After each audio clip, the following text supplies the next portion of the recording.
السلام عليكم ورحمة الله وبركاته guys واني سلامة إنا كل في عنتينا رجينا إنه كل عافمات خبتين إن شاء الله انت فيديو قالين محاني ده هذا channel كعصبتها هاي كسو دبا وأنا عيني هاي أيلوين إنا subscribe سميسيت like قريسيت share قريسيت intaas dhammaan marka maad fiyo nooc kalaan yahay ani maxaa ogahay dadka badan inay jecel yihiin inaa laga hadlo qisooyinka runta u dhacay ama qisooyin ani xataa qisooyinka waa jeclahay 24 hours day aragtibo dhaga ugu jiro qisooyin iska dhageystaa bili kuwa maxaa jeclahay uu runta u dhacay maanta maxaa dhageystay mid uu zaid ii yaabiyay mid uu ka naxay xataa markuu dhageysanayay zaid uu dheer yahay laakiin ani maxaa jeclaystay inaan igu sheekeeyo asoo ingiriisha dhageysta laakiin af soomaaliya igu turjumaa marka ogaada videoana waqti badan geliyay inaa translate sameeyay inaa af soomaaliya kusoo bartay waxa weligay maqlin arkin amaatan ii sheegaa haafan ii sheegaa sida u ogaado inaa ka hesheen mise inaa ka helin hadaa ka hesheen bartuu waan ii dhameeyaa storiga insha allah marka maanta maxaan igu sheekeynaa kiis caadi ma ahan waa kiis dil qisada muxuu ku socdaa Sharing Marceau maxay ahayd gabar oo teenager ah oo high school ka qalin jabisay in 1986 Forestburg in Georgia maxay haysatay il shahaado weyn haysatay gabar aqlileey ahayd iloo oo shahaadada weyn haysatay maxay rabtay university inay aado iloo aadi karto university ma aadin maxay haysatay big secret waxay qarinaysay maxay uur lahayd uur oo high school ee ku qaaday oo saaxiibkeedu qaaday qofna uurkaas muu sheeganin ilo uur leh uurkeeda qof muu sheeganin aaba xataa muu sheegin marka bilooyin kadib cunuga waa dhashay cunuga markuu dhashay maxay siisay oo dad oo taajir ah oo Texas degan cunug ilmaheeda siisatay wiil dhashay markoo ila uurka yeeshatay nolosheeda albaabo badan u xirmay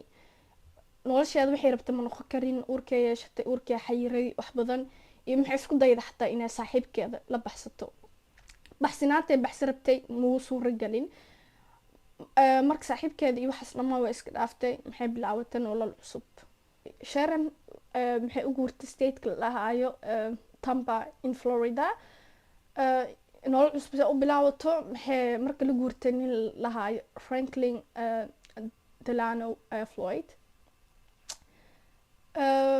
iloo guurtay markaas oo hore ka guurtay maxay baratay nin cusub ay jeclaatay ninka cusub markuu jeclaatay wax badan ay la socdeen markaas uure mar labaad qaaday markaan cunuga waa heesanay dhahday cunuga ili oo Franklin cunuga soo korsadeen Sharon maxay dhashay 1988 Michael cunugeeda yariiska la dhahaa marka Franklin and Sharon si kasta lisdegnaayeen relationship-kooda nooc kale ahay way lisdegnaayeen laakiin jacayl daraadiis lisdegnayn wax kale jira Franklin muxuu ahay nin oo painting ka saayo oo wuxuu sawiri jiray asoo painting-ka oo ka saayo laakiin dusha wax badan xanuuni jiray asoo dusha xanuunay marka shaqada uu iska joojiyay marka muxuu u diray Sharon shaqo ilaa shaqaysta eedont because lacagtii waxaas la helo waay marka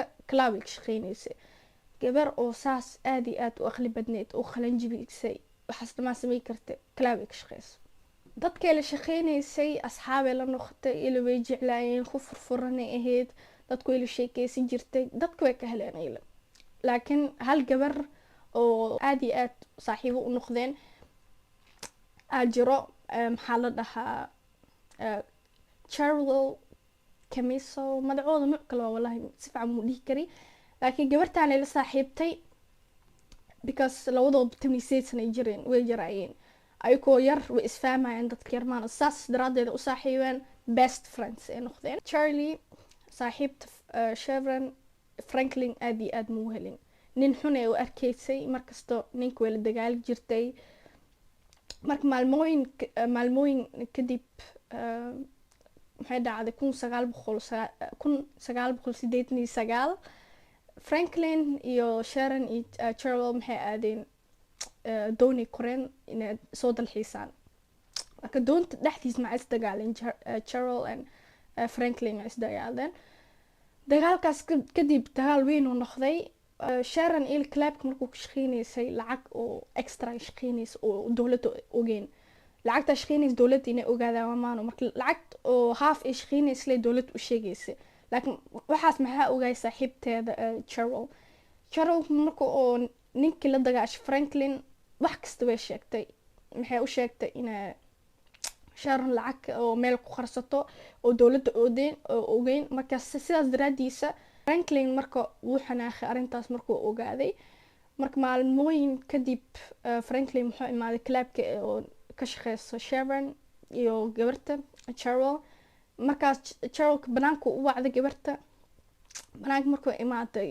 sida u buuxay gabarta gacan u qaaday uu dilay gabarta markuu wajiga ka dilay maalmooyin kadib ila way baxday maxay baxday in gabar saaxiibteeda aado guri aabaheeda ka baxday marka oo guri saaxiibteeda aaday aabaheeda ila ma soo bixin wax ma dhihin aaba waa imaaday iyo waxas ma dhihin telefoon ma uu soo dirin gabarta sida guri uu tagtay ahayd marka aabaha muxuu aaday police station ko aaday gabar ayay maqnoon ahay marka ila qof maqan alu qoray sida loo raadinay gabarta kiiskeeda waa laga daalay gabarta markoo la waayay kiiska maxaa la soo geliyay ninka la dhahay Franklin iyo gabarta Sharon kiiska ay markoo la soo geliyay markuu ugu dambeysay asaa la ogaay gabarta inuu gacan u qaaday dilay sida daraadiisa kiiska loo soo geliyay ay ku marawin kiis ninka marawin kiis iyo waxas dhamaan in la soo geliyay wax la ogaado sida daraadiis ninka wuu guuray asii gabarta way guureen marka ay way guureen alaabtooda qaateen way baxeen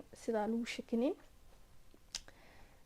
ayagoo safarkooda ku jiraan madax badan ay isticmaaleen oo kala nooc ah sida wajigoodii iyo ayagoo isla wajiga leh ee madax badan isticmaaleen ma ogisay u sameeyeen laakiin way sameeyeen wax run u dhaca waxaan marka bilooyin kadib markay guureen Franklin muxuu guursaday Sharon 1989 kii guursaday sababta uu guursaday maxaa waay wiilkay wadatay Michael sidoo magacaaba u helo sidaas daraadiis uu guursaday oo sidoo u dhaho Michael waa ani wiilkaygi marka cid sida magac u bedelayeen Sharon iyo Franklin sida labadooda magac u bedelayeen mar labaad ay guureen hadda maxay u guureen state-ka oo lahayo Tulsa Oklahoma waay meesha Sharon mar labaad ka shaqeysay meesha clubka mar labaad ka shaqeysay meesha hore waa lay buriyay maana markii nolol cusub inay bilaabato waay iyo magac cusub ay ku bilaabato markii Sharon gabar maskiin ahayd meel kasta asxaab ku sameeysan karto mar labaad ay asxaab badan sameysatay laakiin Franklin waa nin oo aggressive ah oo dadka ma la sheekaysan karo qof kasta oo ninkaas doorka uu ka cabsanayay iyo ma la hadli jirin nin oo nooc kale u arkayeen Sharon clubka ka shaqeyso asxaab badan ee mar labaad sameysatay maalmooyin kadib Franklin inoo imaaday gabar ay asxaab la tahay oo ku booday maxaa ka wada afka uu booday woo la dagaalay gabarta markuu la dagaashay way xanaaqday sida uu waday maxay dhahday ninka xuma ka tagtid anada ahla ninka marra ka tagi lahay marka inuu asi soo boodo muxuu dhahay miyay tagi karto day tagto waa dila oo dhahay Franklin marka muxuu ogaaday inay Sharon asi inay rabto inay ka tagto oo nin kale oo clubka baratay inay raacdo inay rabtay inay aska tagto laakiin ila ninka mar hore ka tagi kartay laakiin way ka cabsanaysay inuu ila wax ku sameeyo ama cunugeeda Michael wax ku sameeyo isbuucin kadib ilo Sharon shifkeeda dhameysay guri u soo socotay shil ay gashay maxaa ka wada waa la dardaray ila way socotay lugeeda ku socotay baawar dardaray marka maskaxda jug weyn ka soo gaaray ilo isbitaalka lagu cararay ninkeeda la bacay Franklin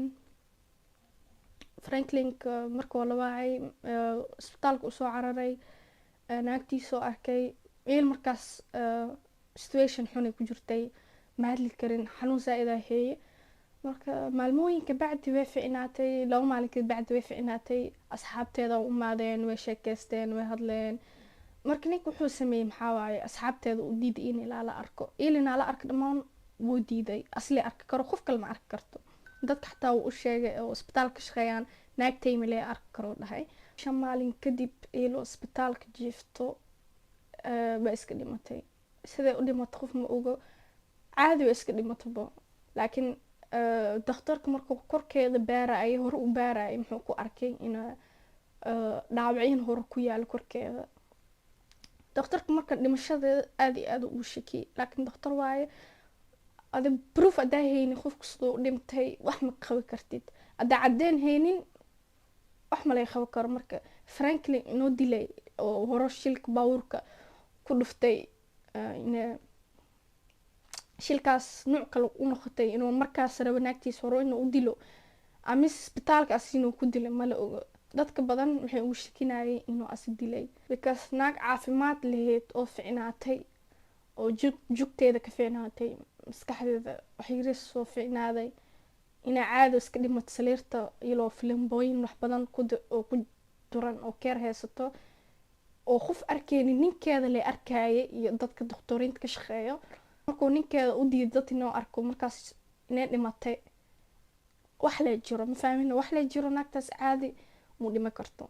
weli dadka waxay ka shakiyeen maxay ahayd markuu la duugayay, meesha oo la duugayay lacag la iska bixiyaa, dhulka la duugayay ila lacagta maxaa bixiyeen asxaabteeda, ninkeeda ma bixinin. dadka xataa waxaas dhan way ka shakiyeen, aad iyo aad u shakiyeen. ninka markuu naagtiisa dhimatay aad iyo aad mu caroonin, ninka horta maskaxda inuu ku jirnaa umaleeyaa. marka uu naagtiisa dhimatay oo isbitaalki alaa intaas jiiftay ilaa halaas maalmooyin jiiftay, lacag badanaa iska baxday. lacagta baxday maxay ahayd 80,000 camlitaa ka baxday. wuxuu isku dayay asi marka 80,000 kun inuu soo ceshto. marka dadka oo qolada oo waxaas ka shaqeeyo oo wacay, marka uu wacay maxaa laga rabaa asi number inuu siiyo, numberka oo cadeynayo asi qofkaas inuu yahay iyo naagtiisa inay tahay. markaas ninka muxuu ahaa nin uu madax badan isticmaalayo oo kala nooc ah. systemka muxuu ka rabay magaciisa runta, asina muxuu diiday magaciisa runta inuu sheego. marka maalmooyin kadib lacagtaas lacag badan ay ahayd, marka muxuu rabay inuu lacagtiisa helo. mar labaad uu wacay, markaas magaciisa runta oo sheegay Franklin Delano Floyd. kiistaas yar oo magaciisa sheegay ninkan kiiskiisa dhammaan iyo noloshiisa hor dhammaan loo ogaaday. Franklin 19 sano jiray 1962. markaas ninkan maxaa lagu xukumay inuu gabar yar afduubtay iyo inuu gabarta kufsaday. markaas xabsi maxaa lagu xukumay 20 sano. 20kaas sano asima dhameysan xabsiga uu ka baxsaday. xabsiga markuu ka baxsaday maxaa la geeyay isbitaal oo la caawinayo oo maskaxda nin oo ka jiran camliyad, isbitaalkaas la geeyay oo dadka jiran laakiin xabsi waay. maalintuu asi soo baxsaday oo prison ka soo baxsaday xabsiga, isla maalinta ku xig muxuu aaday bank oo lacag badan kasoo xaday, oo lacagtaas oo noloshiisa wax yariis ku sii maarmay karo. bangi markuu xaday as horaa laga qabana misdhehinin, horaa laga qabtay. markaas xabsiga mar la geliyay. markaa xabsigiis toos u soo dhameystay muxuu ku jiray 25 sano. asi maxaa la soo deeyay 1972.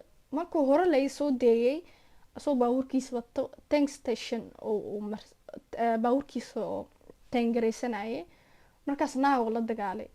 naagta markuu la dagaalay, naagta hore muxuu isku day naagta inuu afduubto, mar la adal xiray. marka ninka inuu waalan yahay asoo hadda xabsi ka soo baxay oo khalad weyn mar loo adgalay. khaladkan weynka oo 30 sano camliyad xabsi loo xukumi karo, laakiin loo xukumin. oo baxsaday maalinta la rabay inuu imaado maxkamad uu soo istaago, ninka waa la waayay. markuu ninka la waayay, ninka waa la heli waayay because magac cusub ma isticmaalo. asoo madax badan isticmaalayo, marka hadda runtiisa banaan ku soo baxday asoo isku dayayo naagtiisa isbitaalka jiiftay, lacagtoo ka baxay inuu soo ceshto. markaas ninkan wajigiisa runta la ogaaday iyo wuxuu yahay. isla isbuucaas lagu jiro ninka waa la xiray. waxa lagu xiray dambiyaasha oo hore u galay iyo xabsiga oo hore u marin inuu hadda maro. marka maxaa soo harayo cunug yar lahaya Michael hadda ma haystin aabo, aabihiis xabsiga ku jiray, hooyadiisna way dhimatay. meel maxaa la geliyay oo ilmaha lagu heenayo siday u helaan nolol cusub iyo family cusub. marka qof kasta wuxuu ka nax maxay ahayd wiilka yariiska Michael, wiil yar oo ahay oo hadleynin, ma hadlaayo, uu qeylinaale iyo dhagool ma ahan, laakiin wuu marooyaa waqtiga uu ku hadli karo iyo waxaas dhammaan oo sida wax kasta u fahmi karo. laakiin cunug wuu qeylinayle wax ku dhac qof ma ogeen. marka muxuu isku dayay Franklin cunugiisa inuu arko, aaba ahaan aabo u yahay, marka xaq uu leeyahay inuu cunugiisa arko. Michael wuu diidi jiray inuu arko aabihiisa, wax badan oo diiday. marka dadka su-aalo badanaa madaxooda ka guuxayay. marka maxay sameeyeen DNA test ka qaadeen aabaha iyo wiilka. DNA testka maxaa laga ogaaday Michael inuu Franklin dhalin. sidaas daraadiis Franklin waa loo diiday wiilka intaas kadib inuu arko. marka 4 sano kadib Franklin markuu xabsiga kasoo baxay 1994, isla markaas markuu xabsiga kasoo baxay muxuu isku dayay wiilkiisa Michael inuu arko, laakiin asbuu ogaay in lagu diidayo wiilkiisa inuu arko, iyo Michaelna marawin inuu ninka arko, inuu Franklin arko. marka muxuu isku dayay, muxuu ku fikirayay Franklin inuu Michael afduubto. sidoo afduubi lahaay muxuu ogaaday Michael schoolkoo dhigto iyo guriyo degan yahay iyo waqtigaas schoolka soo baxay, waqtigaas u gala. marka galabnimo muxuu isku dayay schoolka inuu galo, inuu cunugiisa kasoo qaato. muxuu aaday schoolka horta daagashid miska geli kartid, classka miska geli kartid, cunug miska soo qaadi kartid. markooda muxuu ahaa inuu la kulmo principal, qofka schoolka leh. markaas qofkaas ogolaanaya cunug inuu classka soo baxsan karo, inuu soo baxsan karin. principalka markuu uu ogaay wax kasto, information kasto waa la siiyay inuu ninka lahaayo Franklin lahaayo, inuu asi dhalin Michael. markuu u diiday Michael inuu arko, inuu qaato, labadaba u diiday. marka isla markaas Franklin muxuu la soo baxay bistoolad. principalka maxaa lahaa Davidka markuu wuu ka naxay bistoolada. markuu ka naxay ninkuu ku aadiyay, muxuu dhahaa waxaan ii sameyn waasid, ani dhimashada horta ma ka cabsanayo dhahay, laakiin aad waa ogaanaa ka cabsanaysa, marka waxaa rabay waa inaa ii sameysaa. sidaas daraadiis David aad iyo aad u cabsaday. marka wuxuu Franklin ku codsaday wuu u sameeyay, cunuga uu soo bixiyay iyo muxuu ku codsaday inuu iskuulka ka fogeeyo, baabuurkiisa ku wado meel fog geeyo. David waxa dhammaan laga codsaday wuu sameeyay. Michael, Franklin iyo David hal baabuur ay saarnaayeen, uu baxay meesha uu rabo u geeyay. markaas kadib Franklin David tikalaal ku xiray, aad iyo aad u xiray soo u baxsan karin. saacadoodin badan uu ku xirnay David marka oo la helay askarta wax kasta u sheegay, askarta ay u naxeen. marka isla waqtigaas oo hore ka raadiyeen wiilka Michael lahaay iyo Franklin sida u xiraan, sida u raadinayaan bilooyin, 2 bil ka soo wareegtay lagu raadinayo. maxaa la helay Franklin waxaa la helay in Louis Village la helay, meel oo aad u fog meesha cunuga degnaay.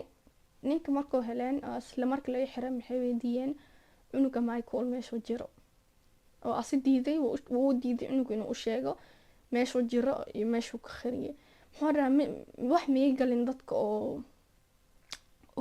oo kalaama cunuga inay jecel yihiin iyo noloshiisa cusub meeshaas ku sameystay, asxaabtiisa iyo hooyadiisa iyo aabihiis cusub hadee jecel yihiin ama u xiisaan. wax ma galin oo dhahay min sheegayo cunugaas meesha ku khariyay. sanad kadib 1995 maxaa la ogaaday Michael meesha jiro. qisadan uu sheekeynayay half le waaye, intaana ku keenaa, laakiin ogaada part 2 inuu aad iyo aad uu ka macaan yahay, aad iyo aad wax badan u fahmi doontid. hadda bilaaw boring oo noqon kara, laakiin part 2 waa ka shidan.